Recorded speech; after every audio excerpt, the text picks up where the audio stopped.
For everything from questions about cucumbers to homes on cul-de-sacs, you've come to the right place. Welcome to the Ask Mr. Greenthumb in Real Estate Show with Stan DeFreitas, the dad, and James DeFreitas, the son. For the next hour, call in with your questions about gardening, growing your favorite veggies, and growing your profits in real estate.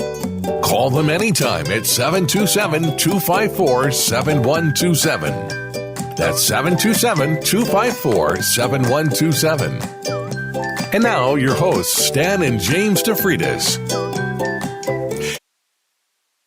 Or good evening. We are glad that you're with us on the Ask Mr. Greenthumb, not only gardening and real estate show, but that you're with us every week. And of course, my co-host, who you love and adore, my son, James DeFreitas. Yes, and I am James DeFreitas. And one of the things I always like to start out the show with is to remind people that if they do have a gardening question, I always like to remind them that they have options. And of course, they can go to Ask Mr. Greenthumb. That's ASKMR Greenthumb.com.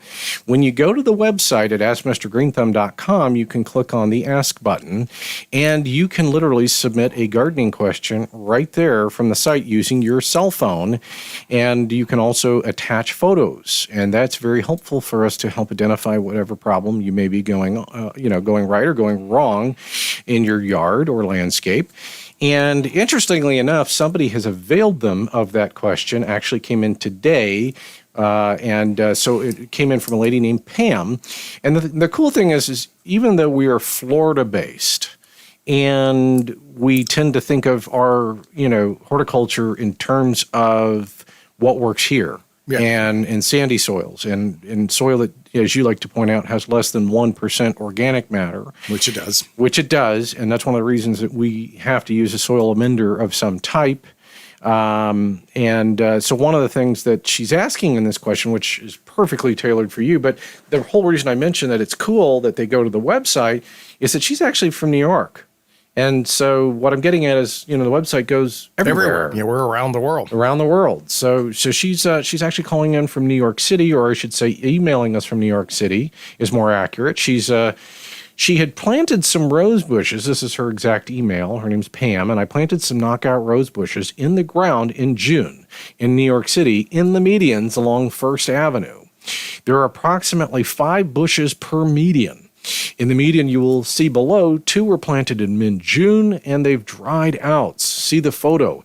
And by the way, it's not because of a lack of water. The meter says that the soil is moist. Could it be that the soil is just too warm for the roots? The other 3 are also not doing great. Of the 7 medians I am looking after on 1st and Avenue 5th are below. If you could help, I would be so grateful.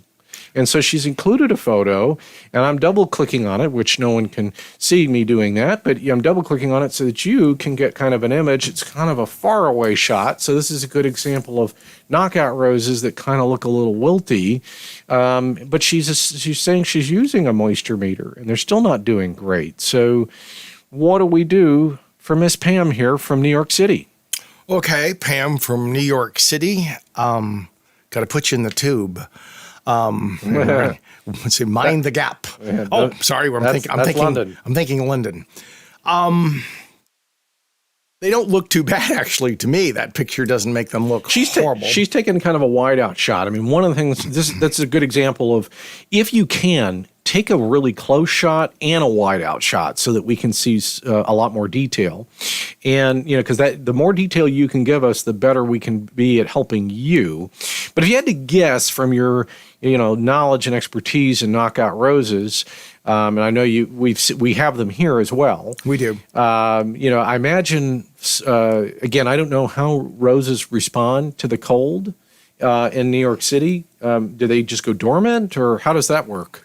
They should take the cold air pretty well. It's usually not It's cold, but the roses should go through. Now, she also had a question, could it be that the soil is just too hot? And I don't think so. They live here. Right, so they do well here. And that didn't make sense to me either, as someone who has a lot less knowledge than you. I would say being in a median, you're getting a lot of cars going by too. So you're getting a lot of air that's drying them out. Every time you got 60, or let's say 30 or 40 mile an hour wind going by your plant. Or what about hot mufflers? And hot mufflers, maybe a car sitting next to them. Yeah. Going boom, boom. It's putting out a lot of heat. Yeah. The beauty of knockouts is that they are supposed to be less prone to fungus problems than other roses. Mm-hmm. They don't seem to have as much problem with black spot, which is the main fungal problem. Which is a type of fungal issue? Problems gets on the foliage, and it gets you a nice black spot. Of course, it went dark on you. Dark on me. Yeah. Winter is coming. It went dark. It went dark. Let's see if I can actually... let's see. She's got a little sign here that I couldn't read before, but I'm double tapping. It says, "Dog urine kills plants. Please make sure you curb your dogs." Yeah, please curb your dogs. That's exactly what it says. Tell your dogs to mind the gap. So dog urine's no good for plants? On the foliage. Okay. Around the ground. So female dog may be less destructive than a male dog. Where they want to lay their leg up and put a big stream on something. I actually really like that she's doing this, though, because so often medians, car medians are boring, and they usually plant nothing. She's planting some color here. I do. It's beautiful. I think you're maybe making too much of a big thing.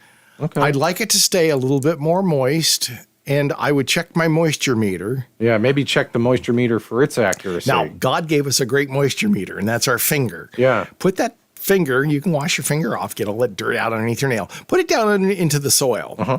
And I want it to be moist, not soaping wet. Right. Or soapy wet, whatever. I like that description. Socky wet. I don't want it to be totally wet. Right. But I also don't want it to be dry. And sometimes moisture meters are kind of like some of those little stick pH meters. Mm-hmm. They all seem to stick on the same spot. Now, the moisture meter normally does move a little more. Sure. Some are better than others. So the bottom line here is test your moisture meter. And then the other thought, too, is maybe go super low tech. Maybe head on over to plants, plantz.us or plants.com. And get one of his devices. And get one of his soil sleuths. Soil sleuth. Yeah. Stick it down and pull up a sample of your soil. Yeah, so I think that's an idea, too, that just popped in there. And while you're there, you could also look at some of if you go to the plantz.com, if you're Pam and you're from New York City and you want some beautiful indoor plants, you could also buy that beautiful indoor plant from Steve over at plants.com. And they have some gorgeous plants that they can ship to you, from the Ficus lyrata to a number of other indoor plants that do just fantastic no matter where they're at, because you can keep them inside and keep them healthy and wealthy and warm. And that's the main thing. I'm thinking probably with the heat that we're having, and it gets hot in New York too. Yes, it does. Not as hot as it does here in Florida, which brings me to a point. When we were in England the last 3 weeks, they said we can't use our solar one day. We have to burn coal because it's too hot for our solar. And I laughed and I said, "Do you know how hot it is in Florida?" Where the solar does really well. So it may not work as perfectly. If you asked an engineer, they might say, look, if it gets this hot, it's not as effective or as efficient as it would be at this temperature. Sure. And maybe a point counterpoint. I always like to take, you and I like to do this sometimes, is to broaden our horizons. I would imagine that most of Northern Europe, we saw a lot of, we did a trip, touring the British Isles. And it was a great trip. But one of the things we saw going into a lot of these cold countries, especially in the north, is they were putting in a lot of windmill turbines, to make power. And the reason that I find this a little interesting, and again, I fully admit that my facts on this could be a little dubious, but one of the issues that I remember is in North Texas. Remember the issue with North Texas, and my understanding of that was a lot of the windmills that they had there were not rated for cold weather. So to counterpoint here, I would imagine a lot of northern people in northern Europe and in the northern British Isles would laugh, going, "What do you mean that the wind turbines don't work when it's too cold outside? It's always too cold outside for us during our winters, and they work just fine."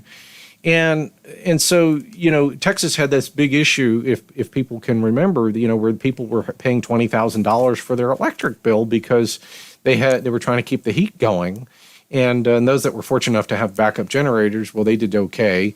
I think it's a bit of a scam, too. I think they took advantage. Well, that's possible, too. And like I said, I don't know all the odds and ends of it, but I do know that if you live in North Texas and in the distance, you could see pumping stations for petrol oil going in the distance, and you're freezing to death in your house because you were forced to have windmills. I might feel a little jaded about the process of thinking of how much oil we're sitting on in Texas, how much power is sitting below our feet, and somehow I'm freezing to death because we have got a windmill that's not rated for cold weather.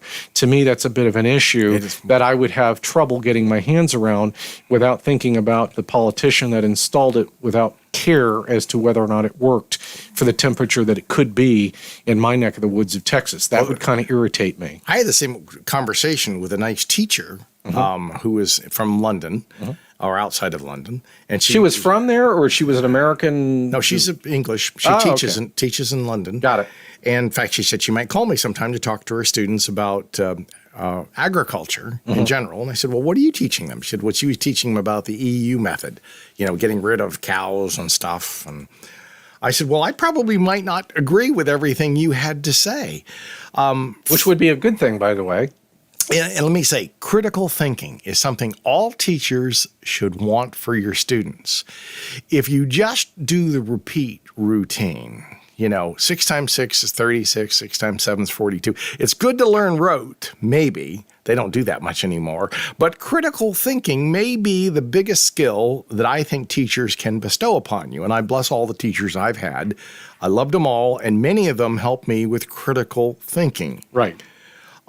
The problem I had with my teacher is that she was talking about climate crisis. And I said, well, would it surprise you to know that we could probably have lived during the dinosaur time, and it was 6,000 parts per million of CO2 back then? Why don't we pick up on that once we go pay some bills? We'll talk a little bit more about the CO2 back during the Jurassic period, and we'll continue the show then. Why you need CO2. Stay with us as the Plant Talk and Real Estate Talk continues here on AM 860, The Answer.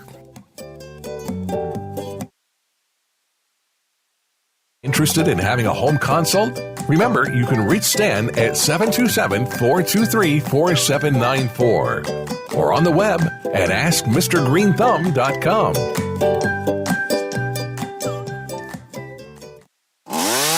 Why choose Stafford Tree Service? Is it because they're experienced, have the latest equipment, and friendly professional personnel? Absolutely. Stafford's positioned themselves as a leading tree trimming company in all of Tampa Bay. With honest professionals and competitive pricing, they'll earn your trust too. In business for over 15 years, Stafford Tree Service is licensed, bonded, and insured to provide you the very best tree trimming experience. Call today, 727-546-8786, 727-546-8786. On the web at StaffordTreeSVC.com. Biophilia, our innate attraction to other living things. It's why people love plants. And around Tampa Bay, Plants, that's Plantz, is bringing nature inside in workspaces and homes by delivering beautiful foliage plants. Our plants increase oxygen and filter out pollutants, reducing stress and improving productivity. And get you in touch with your biophilic side. Go to plantz.us.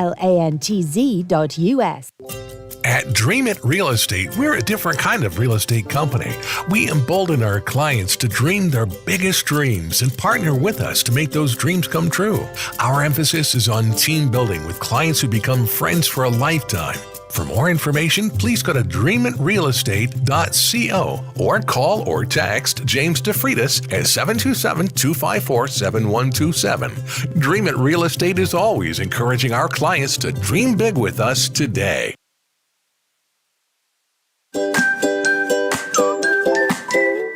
Welcome back to the Ask Mr. Greenthumb and Real Estate Show.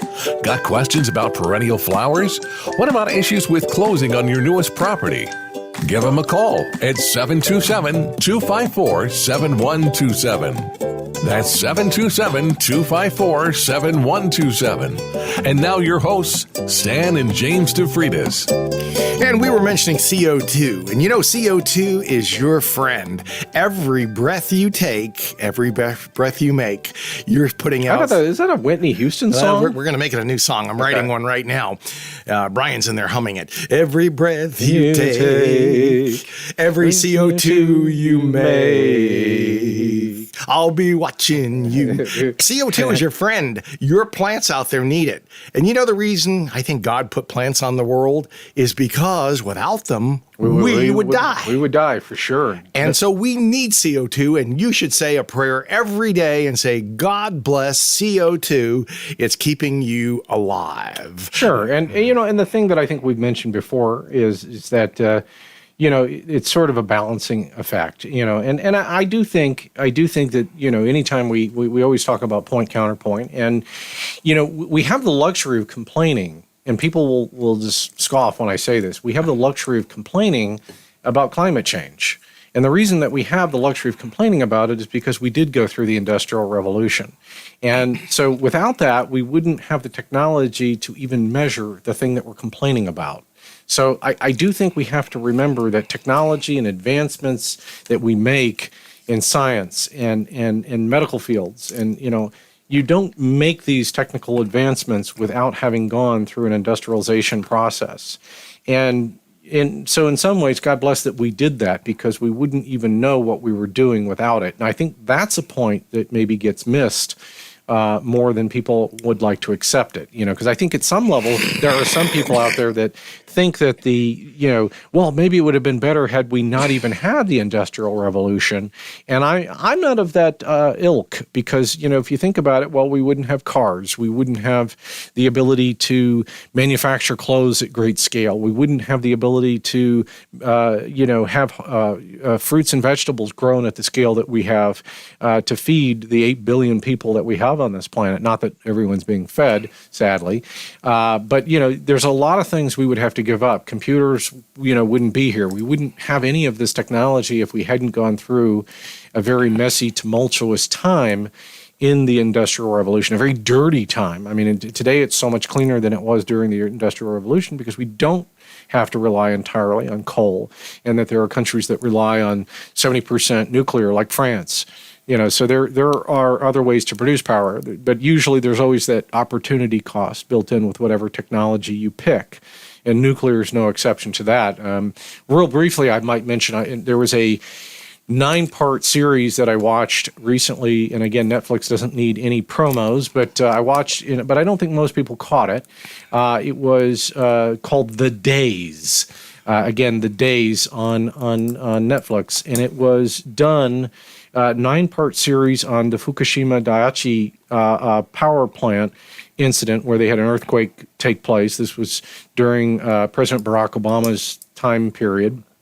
And the only reason I mention it is, you know, this is one of these scenarios, once again, where if you do go through and watch The Days on Netflix, you'll learn that when we make tragic mistakes, even with nuclear power, it's not so much that the nuclear power was to blame, it was the foundational issues that were to blame. And in this situation, I mean it quite literally, in the sense that they were told that you needed to have the power plant built much higher up. You needed to bring in 46 feet of fill. And they started looking at the cost, and they said, well, you're way over budget, you're way over time, and, you know, we're just going to put it at 14 feet or something like that. So it was way under, not too different, mind you, from the Kansai airport, by the way, which is continuing to sink. But anyway, just to stay on point, there's an opportunity cost with any power choice you choose. Of course. And you know, you have to anticipate these things, like a massive earthquake when you're in an earthquake zone like Japan is. And they didn't. And that's essentially what happened, is that you had a foundational mistake that was there in the waiting for that potentiality to occur. And when it did, you were ill prepared for it. And then, you know, they're still cleaning that up today. So, I mean, it's 2023. We're talking about something that happened back in 2008, and you're still cleaning it up because, you know, and still having people having problems. And, you know, they tell a very gut-wrenching story of all the people that were involved in it. So I thought that was an interesting thing to kind of bring up. But back to horticulture and something that is in your neck of the woods. We had another question come in from the AskMrGreenthumb.com website. That's ASKMR Greenthumb.com. And this nice lady wrote in. Her name is Jean Smithhart, and she's a very nice lady having some trouble with some tomatoes. And she has, I don't know what kind of tomatoes they are. They're big ones, though. They're not little cherry tomatoes. So maybe they're, Better Boys or something of that ilk. There's hundreds of varieties. So, but she says, "Hey, I'm having some trouble with my large tomatoes." She says, "She goes, my garden is completely enclosed with netting."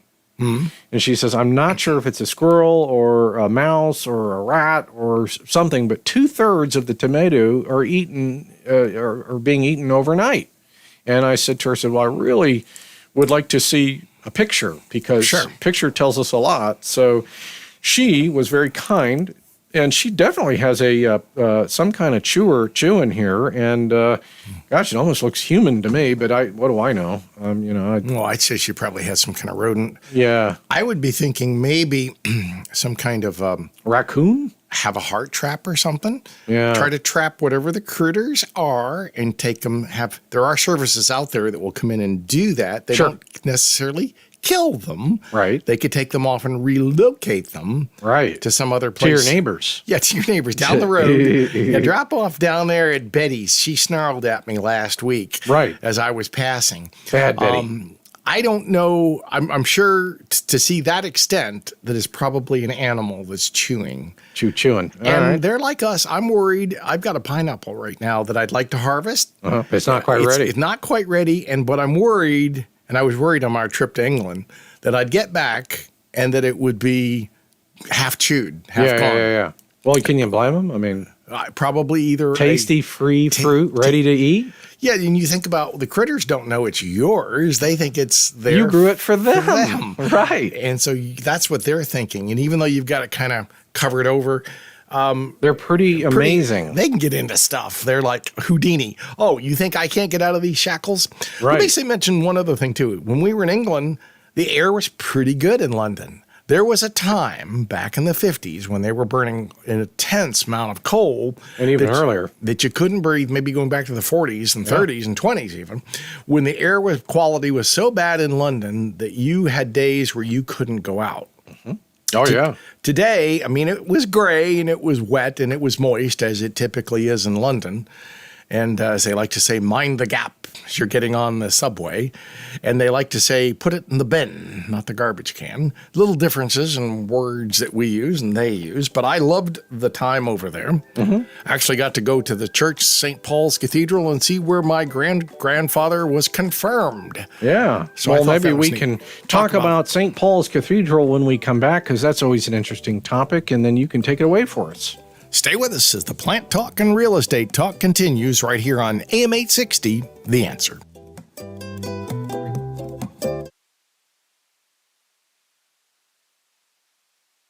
Want to talk real estate? Remember, you can reach Stan at 727-423-4794 or on the web at AskMrGreenthumb.com. Broken air conditioner? Keep your home's AC running smoothly all year long with Easy Breezy AC. With thousands of active commercial and residential customers, Easy Breezy AC is Tampa Bay's most trusted HVAC company. Easy Breezy AC cares about those in need. Donate 2 cans of food and receive $20 off a $79 service call. Go to EasyBreezyAC.com and use promo code GreenThumb for an additional $10 off your service call. Call 727-856-HVAC. Life's hard. Comfort's not. At Dream It Real Estate, we're a different kind of real estate company. We embolden our clients to dream their biggest dreams and partner with us to make those dreams come true. Our emphasis is on team building with clients who become friends for a lifetime. For more information, please go to dreamitrealestate.co or call or text James DeFreitas at 727-254-7127. Dream It Real Estate is always encouraging our clients to dream big with us today. Did you know that Stan DeFrida's Mr. Green Thumb can come to your house and examine your plants, trees, and palms? His knowledge can help you become the envy of your neighborhood with lush, green, healthy trees that don't just live, but thrive. Palms and oak trees are part of what makes Florida a beautiful place to live, but they get diseases and are often cut down. We offer ways to save your trees. Call or text Stan today at 727-423-4794 or go online to AskMrGreenThumb.com. That's ASKMR Greenthumb.com.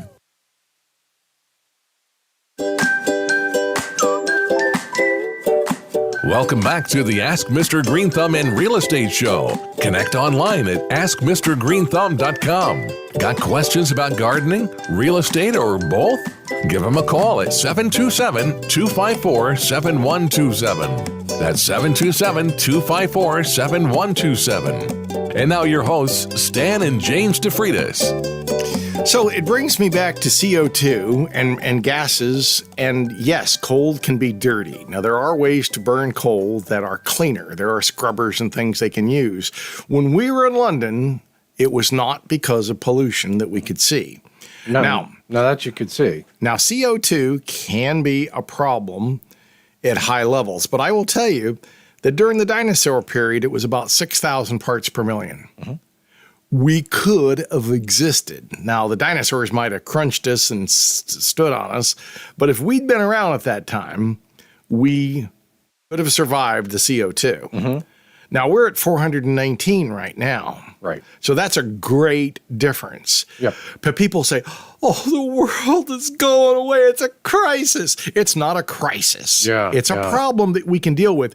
If you spend your $10 trillion and you change it 1/2 of 1 degree centigrade, and that's what they're talking about over like a 10-year period. Right. That's a lot of money. It's a lot of control. For dubious science. Yeah, it's a lot of control involved in that too. And it is. It's control. We want you to do what we say. And we saw sort of that with the shots. I mean, I had friends of mine saying, if you don't wear a mask, you're a horrible, rotten person. Oh, and some were, you're putting it nicely. I mean, and those people were idiots that said that, but they said it with conviction. Right. They would go up to somebody in the store and yell at them Yeah. like you had the right. Now, you're so stupid, you don't even realize you didn't have the right to say that. The virus particle can go through that little covering without any problem. Well, especially all the cloth masks. All the cloth masks were but even the regular worthless. common blue ones and white ones that the doctors all gave us. Right, which they actually, I mean, just come to say, I went to a doctor's appointment, a specialist not that long ago, maybe 6 months ago, and I was surprised when I went in there that they were still requiring a mask, and there was a certain aspect of myself that was thinking, well, I might just turn around and go back to my car because I don't know how to word it, but like if you just en masse agree to something, you sort of are saying that you agree with it, and then everyone, and I really wanted to see people get back to normal, which was not to have a masked up society that was afraid to have basic interaction. Now, one of the things I did notice going back to the London trip and the British Isles is, it's almost like it never happened. Okay. In some regards, because I saw a lot of people that weren't covering when they would sneeze. They would just blow their sneeze out, and they would cough on you. At least put your arm in front of you, or your hand. Right, and it's one thing when a kid does it, because you're thinking, well, a parent might educate the kid at some point, But then when the parent does it, then you're sort of like, well, where's the grandparent that can educate the kid that never got educated? That's when society starts to want to step in and say, hey, I don't know, were you born in a barn? Did you, are you trying to sneeze everywhere? The other thing too that I found interesting is that a lot of places had hand sanitizer. Now on the ship, they had plenty of hand sanitizer, but on the cities, you put your hand under it, nothing would come out. And the first phrase that comes out to me is, well, I guess we don't care anymore, about making sure we have sanitized hands. Now, it was a big deal then, but now it's optional, so I don't know. It backs up to the whole idea, too, of the whole COVID thing, which is one of the things I didn't fully anticipate, something I don't think you fully anticipated either, which was how much it would be predicated on on a lack of science and more about what the legal lawyers had to say.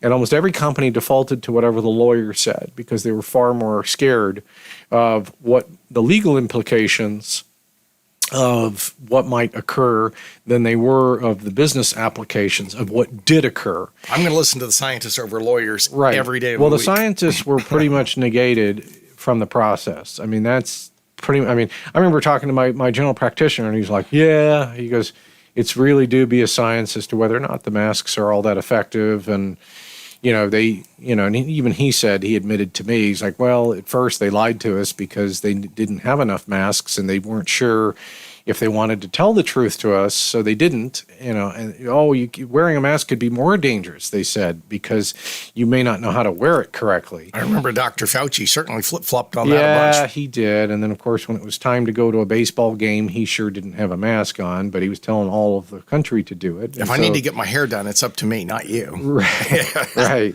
Well, yeah. Nancy Pelosi could give us some tips on how to get your hair done, as could the former mayor Lightfoot of Chicago. I'm a public figure. I'm important, so I have to get my hair done. Beautification's important to me. Right. So it was one of those things where, do as I say, not as I do, which is not too uncommon with politicians. But anyways, yeah, I mean, I agree with you about the pollution. I mean, during break, I looked up some of the Victorian era pollution pictures of London, and they were talking about how 4,000 people a week were dying from air pollution because of the coal. Now, one thing I might mention to any major city that does have mass transit. Here's a topic that isn't really being discussed very much, but when you go down into the underground and take the tube in London, or if you're in New York City and you're going to take the subway, there is a smell. Your nose knows. And no, it's not that smell. There's a smell, an overwhelming smell that you get of brake dust. And now we were just vacationing, so I don't really, it's kind of like somebody who does one activity one time. Not the best for you, but, you're not doing it for a lifetime. Right. If you live there your whole life, does that increase your chances of having some problems? How much brake dust is How much good brake for dust you? are you breathing? Well, yeah, I mean, so I guess what I'm saying is there's my PSA from my experience is that if you live there and you rely on that as your form of mass transportation, yeah, I think you should probably be thinking about that a little more, because if you can smell it, you can smell it. And there's no denying it that you can smell it. Now, I think what happens is they take it every day and eventually they don't smell it. The brain gets used to it. It says this is Subway. Yeah, This is time for us to go where we're going, and we just don't pay attention to it. But as a non-native person, I got there and the first thing I went, brake dust. And Stephanie, my wife, said the same thing. She goes, yeah, I smell it. And it's so if you can smell it, that means your brain's detecting it, and that means it's there. So it's there in parts per million for sure. Maybe parts per thousand even. Yeah. So there's something that, the things that people should probably be thinking about in addition. But yeah, so to finish up from the question from, that came in through AskMrGreenthumb.com, Gene Smithhart, with the critters eating it, you can try a Have a Heart trap that Stan recommended. You can get those on you probably can get those at the big box stores, but I got mine on Amazon. Don't need to really promo Amazon because they make all the money in the world. They sell everything. But needless to say, that's where I got mine when I was having a similar problem. So it's a Have a Heart trap, and basically you learn how to put a little bait on the. There's a little tilt tray in there, and then there's a little trigger thing on the outside. I have found that my rodents in particular seem to really like roasted peanuts, the honey flavored kind. They seem to really like those. And so that's what I go out of my way to make sure my rodents are catered to. So yes, that's what they seem to like the best. Do you put a jacket on and a little thing over your arm? I do, and usually they ask for a reservation for two. It was funny, too, if you have a little bit of a rodent issue, and if you lived in Florida for any period of time, I know you don't think it'll happen, but it will. You will have an issue. And or you'll just get used to scurrying around. Or the advantages of getting older is you just won't hear very well, and you won't even know you have them. So that's an advantage as well, or a disadvantage depending on whether or not your ceiling falls from the weight. But needless to say, and by the way, that does happen too. By the way, there'll be so many rodents in somebody's attic that the whole ceiling will fall. Oh my! That's happened before. That's an interesting, 2 a.m. experience. You can Google that for fun, people. You can see the photos that people have posted of that experience happening. But anyway, so get the Have a Heart trap and try to be proactive with that. And if that doesn't work, then you can always call in a professional. A lot of the professionals still use a poison bait system. And that's not really all that great because one of the things we've found is that they'll eat the poison and they'll either die up in your attic space, and they'll die in a place where you can't get to very easily. Or in the wall void. Right, or in the wall void. So that's a really nice place. Sure. So the good news is in about 18 months, the smell does go away, to 2 years, but it's only 2 years of having to explain that to guests and family members who come to stay with you. So that's no big deal. But the good news is your family member and friends will only want to stay with you for short periods of time, and then they'll want to leave due to the smell. So now, the thing that I would say to you also is that the reason it's bad to use poison is, again, it's effective at killing the problem. The problem is that it generally gets, if they get out of the environment with which they ate the poison, they'll go outside. And then when they look like they're stumbling around because the poison's taken effect, then usually a bird of prey, an owl or some kind of osprey or something, or a hawk will come in and eat it.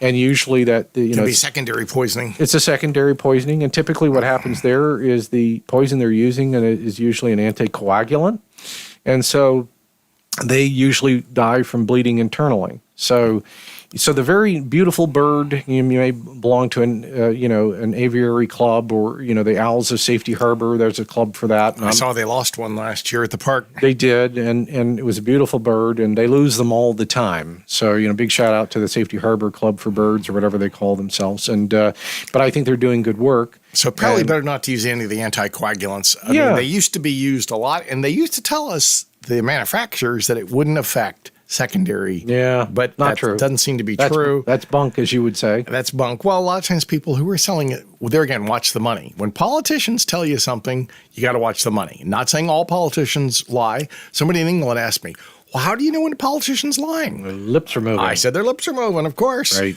I said, and it's true in your country, and it's unfortunately true in our country. And same thing with lawyers as well. And we love lawyers, but most of them tell some big fat porkies. Sometimes. Right. Sometimes it's true. The CO2, I wouldn't be so worried about. I just noticed India recently is producing more rice than they ever have. They're actually exporting it. And forever, they were a country that needed to import rice. I'm just saying countries around the world are trying to grow more stuff. When you start telling me in Netherlands not to, I see they had a Miss Netherlands yesterday who's a man. Right. I don't agree with that. Right. And I'm not against whatever you want to do. Maybe that's a very attractive man. Well, we were telling Joe he might want to run, but he used to work at the Bearded Lady and made a lot of money at the circus. But anyway, I don't agree with that. You stay with us if you like our talk here on the Ask Mr. Greenthumb Show. Want to talk real estate? Call James DeFreitas at 727-254-7127 or go online, aflre.com.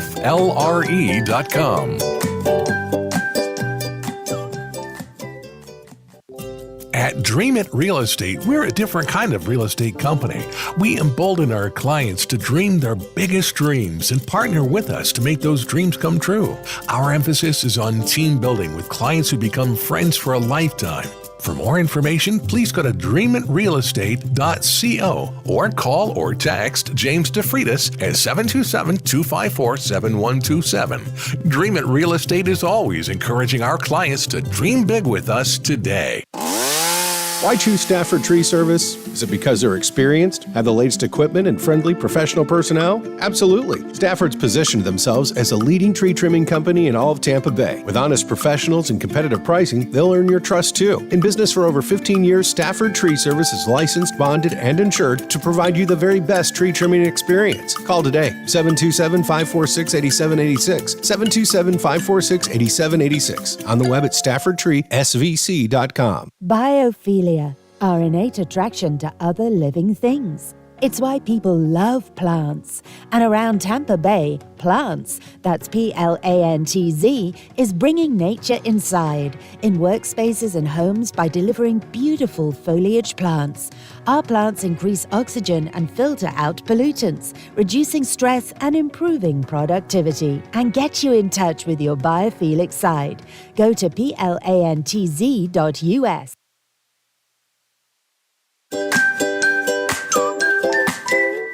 Welcome back to the Ask Mr. Greenthumb in Real Estate Show. Got questions about perennial flowers? What about issues with closing on your newest property? Give them a call at 727-254-7127. That's 727-254-7127. And now your hosts, Stan and James DeFreitas. And we're here to answer your questions, be it, real estate. If you've got a question, James has a company called Dream It Real Estate, which I am a part of. And we're there to help you if you've got that property. You know you like James. You hear him on the air all the time. You know you like me. So you've been to some other realtors, you know, the pushy kind. You got to use me. You got to use me now. Right. Well, all right. Or the kind that go, maybe you don't understand. I'm the realtor you have to have. Or maybe they run around with a silly bow tie on everywhere they go. Gee golly whiz, I'm the bestest ever. Hey Yeah. guys, how are you? Sure, there are guys out there or people who are going to tell you that they're the ones you have to use. Right. Or Well, those- and I've always found that, you know, you try to find natural connection points. I think that, you know, when you try to force a relationship to occur, it almost never does. And so just try to find natural connection points with people that, you know, that you identify with, that you can kind of have a very good understanding of, and that you connect and you gel with. And I think those kinds of relationships work the best. I think when you're in a situation, nobody likes to be forced into something. No. And in real estate, it's not time until it's time, and only they know when it's time. Now, one of the things I will say is some people out there will send out a letter, and they'll tell you about this wonderful client that they have that would love to buy your home. And whether that client really exists or not is debatable. And, you know, I think that kind of messaging is just not truthful.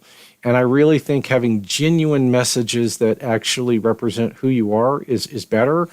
I think the other thing I would suggest too is there is no, and I don't care if it's real estate or the other part of your business, which is, you know, doing consultations. You know, we do a lot of consultation work where we go out and we'll look at people's individual trees, or if they have a big group of trees, we'll look at them in mass. And we're actually very affordable, especially, you know, when the alternative is that, you know, a lot of times you'll have people coming out saying, well, they're dead and you just need to cut them down. Well, we tend to give people a second opinion, and, you know, we're not in the chainsaw business. So my goal in life, and Stan's goal in life, is to see if we can save the tree, if the tree is savable. Now, a lot of times we'll get out there and Stan will make the sign of the cross and I'll play some taps. Because the tree is just way too far gone. And then we'll make a recommendation to, you know, see the lovely Kelly Stafford at Stafford Tree Service. Or if it's a really big job and it's headed down and Treasure Island in that area, Terra Verde, then we might recommend Carl Yutzi, and because they're also a very excellent tree trimming company as well. And so, you know, we will tell you straight when we think there's an issue. You know, and if you do think you have that kind of issue, you can certainly, of course, give Stan a call at 727-423-4794. That's 727-423-4794. Or you can text him. He's a great texter, and we tend to default to whatever level of communication you're comfortable with. And we don't make people jump into the communication that we want, because you're the customer and you get what you want. That's and how often it works. people will send me pictures too, which I like, just Right. as they have today. If I can see your tree, if I come out, I have to be a charge, because Right. if I've got to travel from here to Timbuktu, Right. I can't just go out there because it'd be nice to go out and say howdy. I like doing that. But Right, but the cool thing is not only do you go out there, but you will then apply that charge toward their treatment. Right. If we do go out and we see something, as long as we know we're on the same page, Usually I bring James with me. He's pretty much my legs and, as I say, half my brain. I'm the heavy laborer, but go ahead. Yeah, getting down there. Injecting trees is a little bit of work. Right. We put injectors into the tree. The guy's system who we use was getting an IV about 30 years ago. And he said, why can't I reverse engineer this so we can get into the cambium layer? There's xylem tissue and phloem tissue. Xylem is the water-conducting tissue. Phloem is the food-conducting tissue. If we can get it up into the circulation of the tree, just like you do with an IV, it makes sense that I can give the borers, which are usually the problem, they're larval stages of beetles. And we say, not John, Paul, Ringo, and the boys. Without Epi, we can't do rock and roll like we used to. I was waiting for that. You knew I was going to throw that one in there. Well, that's your calling card. But yeah, I mean, one of the things that I might mention and dovetail onto what you just said there, the injection process that we use is using the natural process of what takes place in the tree. It's a much more natural process. There are other really expensive systems out there that certain people use where they force the liquid into the tree.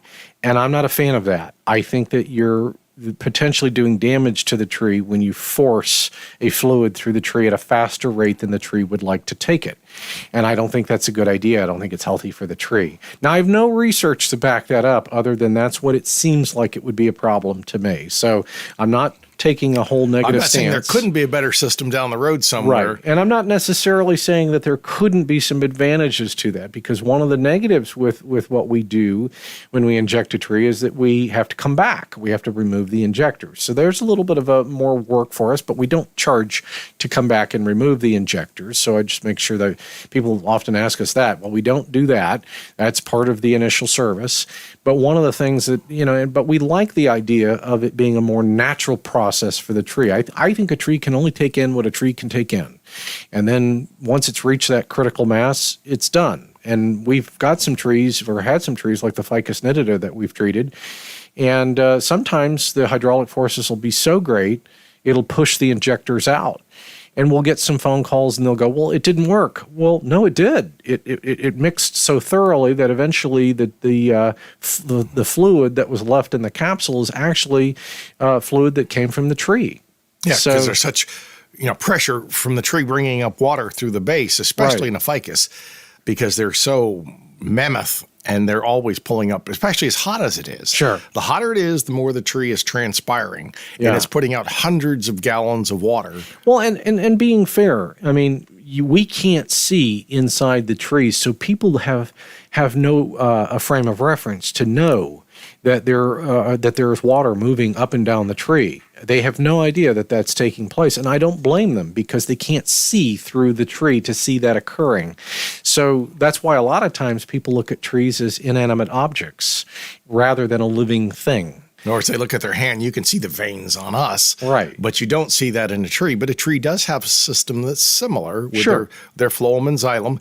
And I maintain that we also put nutrients into a tree.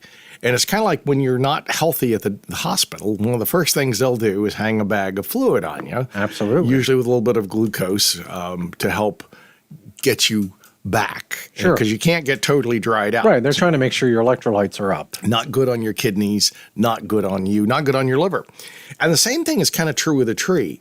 We use now there's a special fertilizer. Before you go out there and buy a bag of 666 and mix it up and pour it into a thing and try to make up your own injector tube to put it into your tree, if it's high in salt, you can have a problem. You're going to have a problem. We use a very special and expensive fertilizer that is low salt that we can use that's injectable.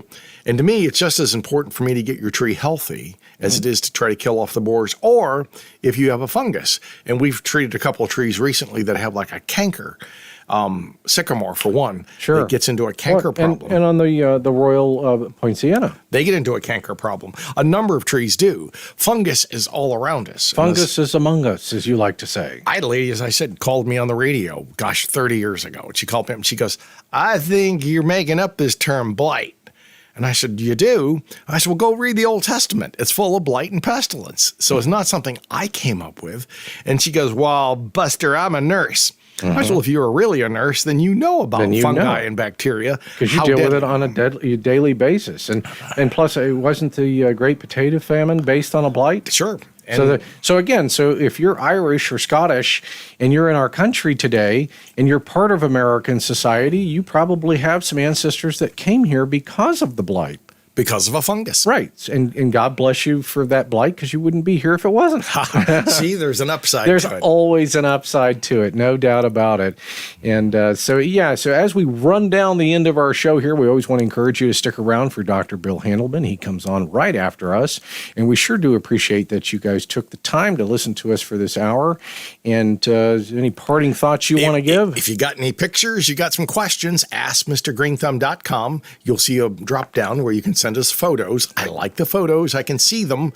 And it's kind of like getting a home call without me having to charge you for a home call. Absolutely. They can hit that Ask button, attach a photo, and then that gets us started on helping us to help you. Remember, without plants, we wouldn't be here.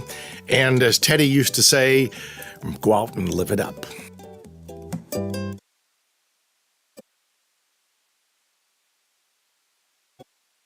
Interested in having a home consult? Remember, you can reach Stan at 727-423-4794 or on the web at askmrgreenthumb.com.